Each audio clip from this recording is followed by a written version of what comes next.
जब फागुन की हवा पहली बार खेतों को छूती है तो सरसों के फूल सिर उठा लेते हैं, जैसे किसी ने कान में कह दिया हो, सजना आ रहे हैं रंग खेलने।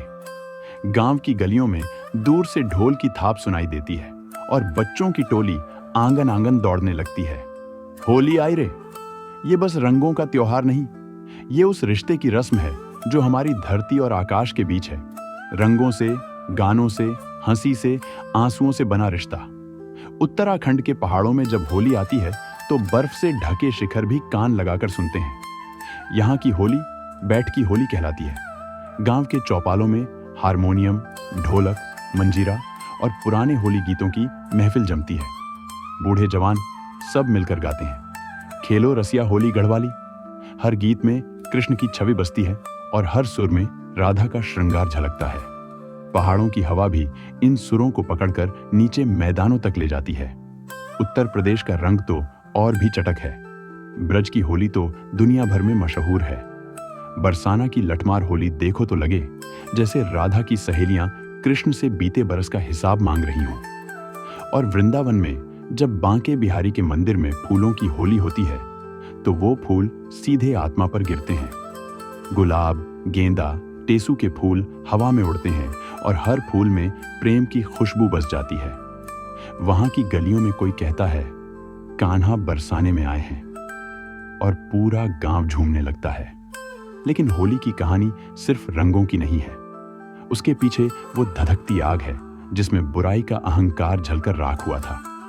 हिरण्यकश्यप, जिसे अपनी ताकत पर घमंड था, जो चाहता था कि लोग उसे भगवान माने, और उसका बेटा प्रहलाद, जिसने सिर्फ विष्णु को भगवान माना। हिरण्यकश्यप ने अपने ही बेटे को मारने की सोची। अपनी बहन होलिका को बुलाया, जिसके पास अग्नि से बचने का वरदान था। प्रहलाद को गोद में लेकर वो आग में बैठी, लेकिन भक्त की भक्ति ने अग्नि को भी राह दिखा दी।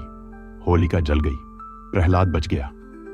तभी से जलती होली में लोग अपनी बुरी आदतें, झूठ, छल, कपट सब फेंक देते हैं, ताकि अगले दिन नए मन से रंग खेल सकें।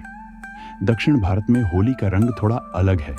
यहाँ इसे प्रेम और पुनर्जन्म का त्योहार कहते हैं। शिव और कामदेव की कहानी जुड़ी है इससे। कहते हैं, शिव जी की कठोर तपस्या तोड़ने के लिए कामदेव ने पुष्प बाण चलाया।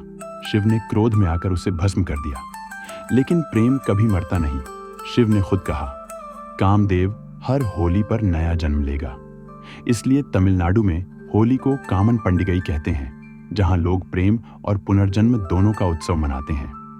आंध्र प्रदेश और कर्नाटक में भी होली है, लेकिन वहां रंगों से ज्यादा भक्ति का रंग गाढ़ा है।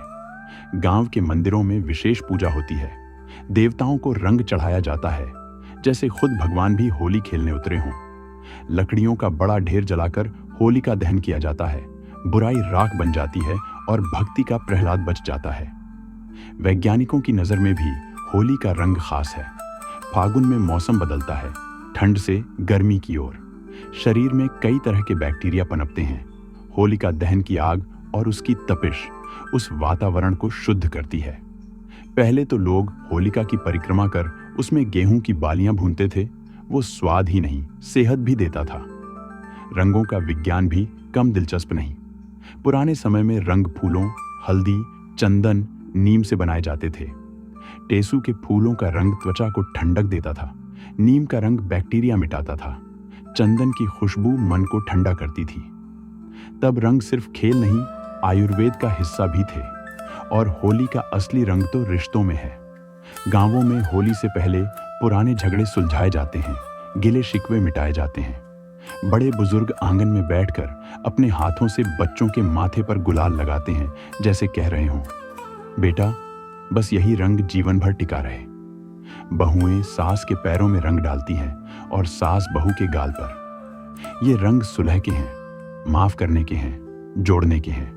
और जब सुबह रंग खेलने की बारी आती है तो बच्चे छतों पर बाल्टी लेकर तैयार रहते हैं।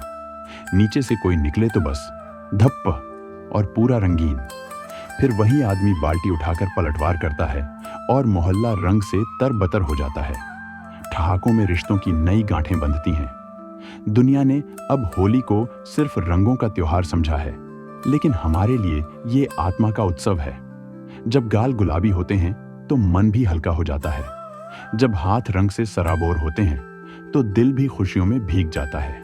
ये त्योहार सिखाता है, जैसे रंग धुल जाते हैं वैसे ही मन के मैल को भी धो डालो। बुराई को होलिका में फेंको और अपने भीतर के प्रहलाद को बचा लो। तो जब इस बार रंग उठाओ तो उसमें सिर्फ गुलाल मत घोलना, उसमें कहानी भी मिलाना। वो कहानी जो प्रहलाद से शुरू हुई, राधा कृष्ण पर ठहरी और हर घर के आंगन तक पहुंची।